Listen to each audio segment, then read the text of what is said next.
Hi friends, welcome to Sivan Sathi channel. நம்ம சேனலில் என்ன பார்க்க போகிறோன்னா, ஃப்ரீ எம்ப்ராய்டரி கிளாஸ் கூடிய ஃப்ரேம் எப்படி ஃபிக்ஸ் பண்ணலாம், அந்த பாப்லிங் கிளாத் வந்து எப்படி ஃப்ரேமில் ஃபிக்ஸ் பண்ணலாம் அதுதான் பார்க்க போகிறோம். வாங்க பார்க்கலாம்.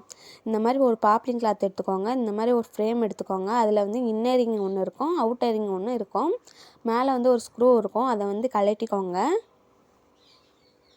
கழட்டிட்டு இதுதான் இன்னரிங்கு, மேலே இருக்கிறது அவுட்டர் ரிங்கை தனியாக எடுத்து வச்சுக்கோங்க. மேலே இன்னரிங்க்கு மேலே பாப்லிங் கிளாத்தை போட்டுக்கோங்க. போட்டுட்டு எந்த ஒரு சுருக்கம் இல்லாமல் நல்லா விரித்து வச்சுக்கோங்க. விரித்து வச்சு பாருங்கள், நான் எப்படி விரிக்கிறேன்னு பாருங்கள். அதுக்கு மேலே எந்த ஒரு சுருக்கமும் இருக்கக்கூடாது, இந்த மாதிரி இருக்கணும்.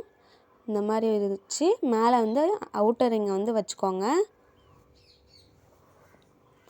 அவுட்டர் ரிங் வச்சு மேலே நல்லா அமுத்தி விட்டுக்கோங்க. அமுத்தி விட்டு மேலே இருக்க ஸ்க்ரூவை டைட் பண்ணிக்கோங்க.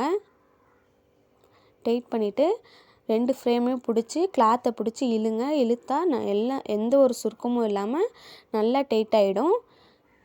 எந்த ஒரு சுருக்கம் இல்லாமல் டைட் பண்ணுங்கள். அதே மாதிரி நீங்களும் இந்த மாதிரி சுருக்கம் இல்லாமல் டைட் பண்ணுங்கள். சுருக்கம் இருந்துச்சுன்னா நீங்கள் போடுற ஸ்டிச் லூஸாக தான் இருக்கும், டைட்டாக இருக்காது. நான் பிடிக்கிறேன் பாருங்கள். 2 கையும் ஃப்ரேமை பிடிச்சி இதே மாதிரி கிளாத்தை பிடிச்சி டைட் பண்ணுங்கள். எந்த ஒரு சுருக்கமும் இருக்கக்கூடாது.